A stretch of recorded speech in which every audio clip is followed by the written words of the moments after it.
Hi.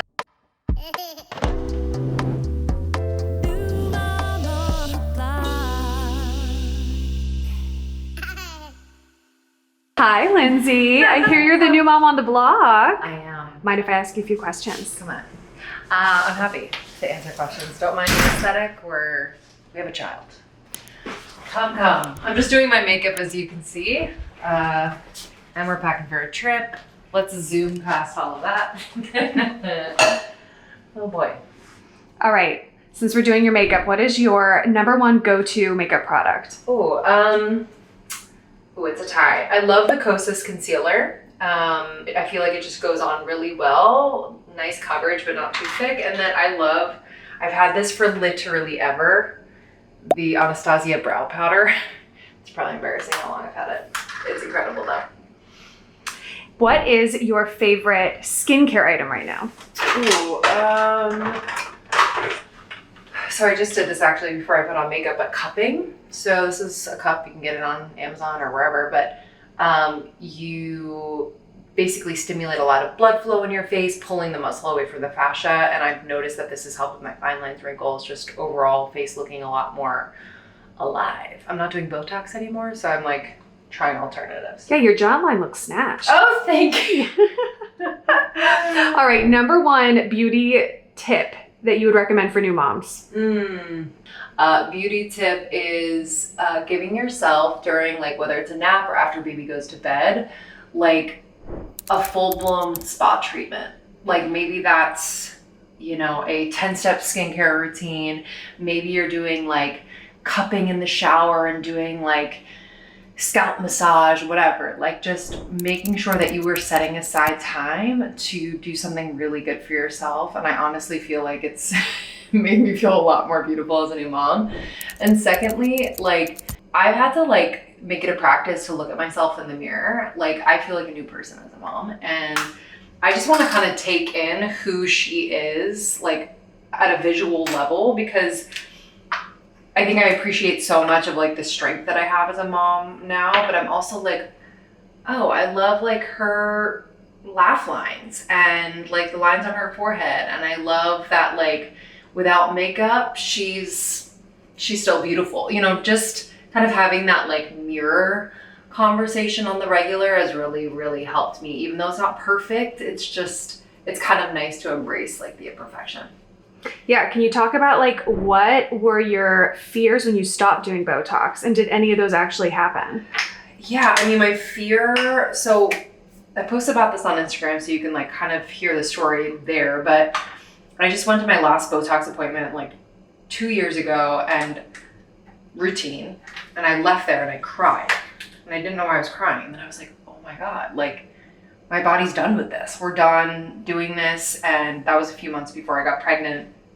So there was just a lot, I think, happening to prepare me to become a mom, and yeah, just to live an even more like non-toxic lifestyle. And also like, I think there's a spiritual component to it too. Like, yeah, we can talk about that more later. But my fear was that like my face would just become so wrinkly and I would look old and I would feel ugly and all of these things. And actually like the opposite has happened. I've really appreciated like the movement in my face, and I like my smile lines. And also at the same time, I've like incorporated various practices and products and eating things and just lifestyle choices that I feel like have made my skin look the healthiest it's ever looked, and actually have like reduced some of the fine lines and wrinkles. This is two years without Botox, right? I can move all the things, but when I'm relaxed, like I feel like it's generally smooth and I like it. So we're rocking it. Yeah, I think you look great. Thank you. All right, how are you staying in shape? What's workout look like? What's movement look like as a new mom? Oh man, lots of walking with my son. That stroller gets heavy too, eh? The stroller is so heavy. I think the stroller's like 50 pounds. Oh my God. And then you add a 30-pound child. So lots of walking. I do hot yoga sculpt when I can, maybe once a week. I go to the gym maybe twice a week. We do have a nanny 3 days a week, so I have support to be able to do that. And then I do some at-home workouts. I love Aloe Moves on that platform, Sculpt Society, or I just like make it up. Number one tip for finding a nanny. Ooh, man. Honestly, like referrals. Don't go through an agency.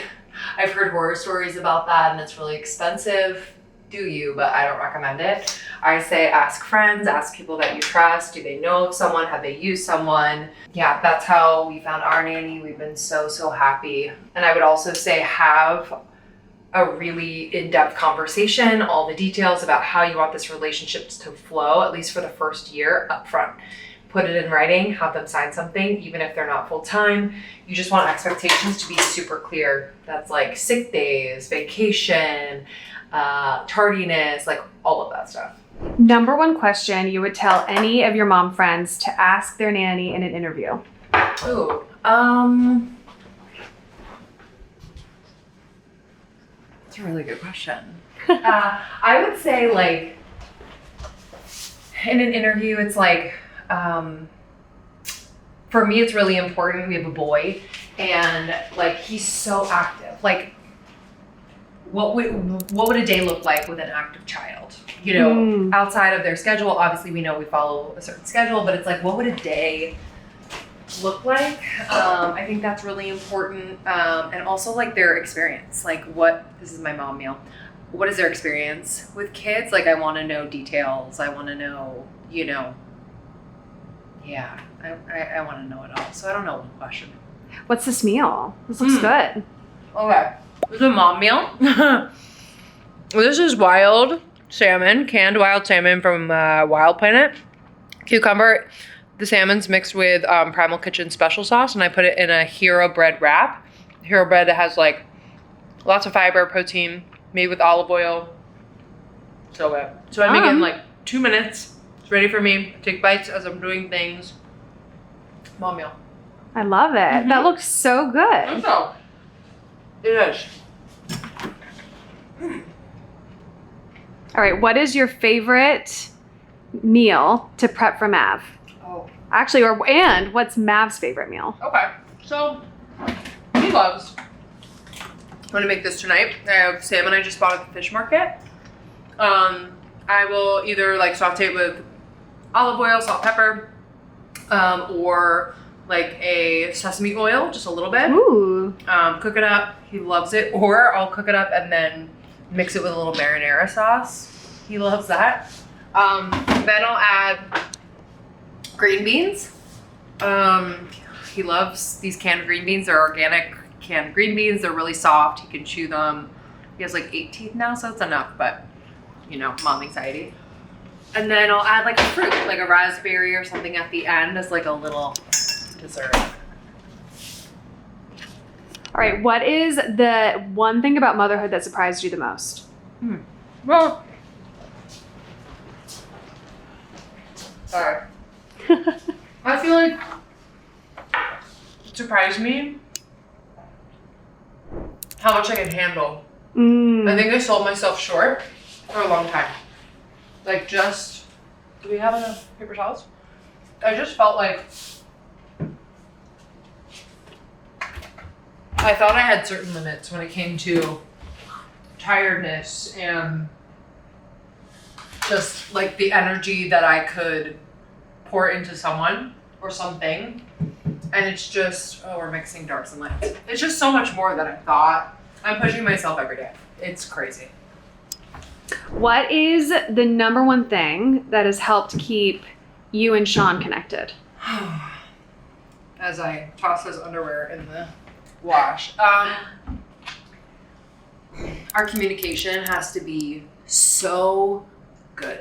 Like, we have to have weekly touch points or else it gets really hairy. So every Sunday we make sure to sit down, whether it's over dinner or after Mav goes to bed, and we just connect on like what's working, what's not, how are we doing, what do we need, is there anything, like I usually share, both of us share like something like that the other person did that just made us like really happy or made our life easier. And I think it's those like contained moments that help us to stay connected during the week. I love that. Are there any books that you would recommend for people wanting to help, build their connection?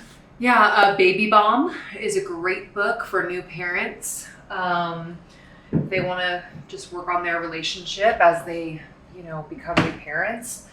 Also, Getting the Love You Want is a classic. It's for really anyone in relationship. Sean and I read that as like a book club moment with each other. Oh, how cute. Mm-hmm. All right, what is your least favorite chore to do?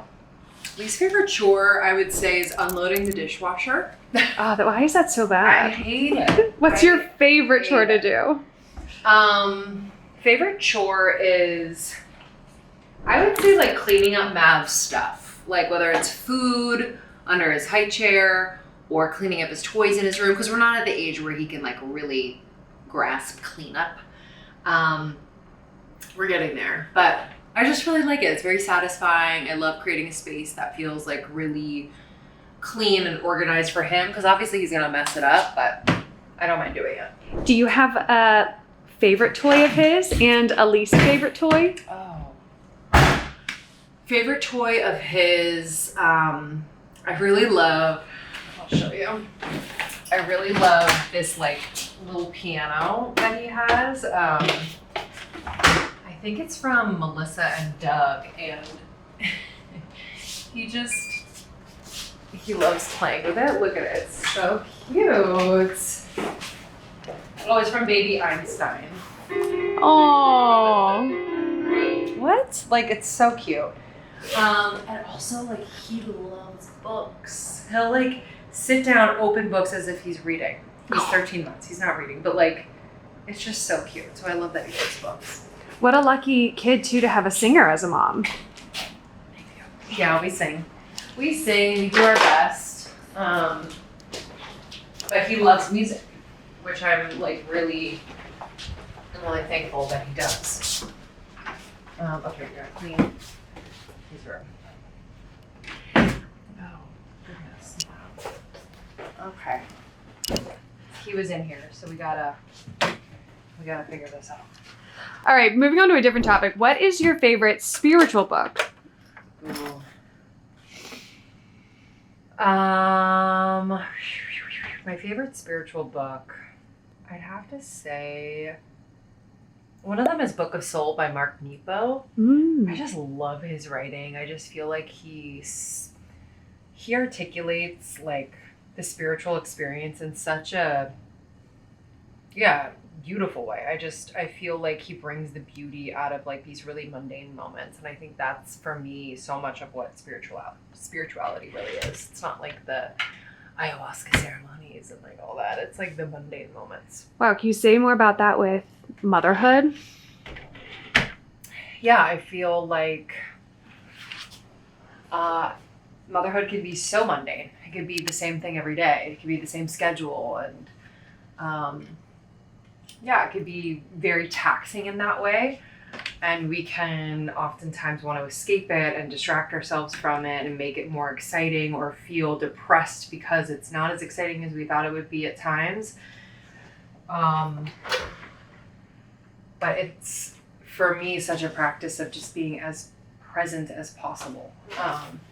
And it's in those moments where I slow down, like really allow myself to, that like, I see like the greater purpose of the moment, of this relationship, of having a child. So, yeah. That's beautiful. Okay, I think we'll never be perfect. I feel like I'm a neat freak, so this is the best we can do. All right, does Mav have a favorite book? Yeah, what does he love right now? So he really loves Brooklyn Baby. So this like brings babies through Brooklyn. It's very cute. He also really loves, where is it? Oh, Pandas Love Pizza. So we go through the alphabet. Look. Oh. Aardvarks try avocado. Bears try beets. Dinosaurs try dumplings. Like, it's very cute. Adorable. So, loves that one. Okay. Mav's out with Daddy, so I'm gonna go meet up with them. It's very interesting to like allow your partner to fully take over parenting for a period of time. I'm a control freak, so I really have to like watch when I want to like, you know, just control what happens out there. So in an effort not to oh wow. Okay, drama. Wow. I mean, I'm so glad that happened when he's not here. Oh my gosh. Holy If this doesn't really represent the spontaneity, the craziness of oh my god. I mean, what a hazard. Oh wow. Oh my god, I'm gonna have to have Edwin come up and okay. Anywho, Well, on that note, I think I'll leave you to it. Thanks, Lindsay.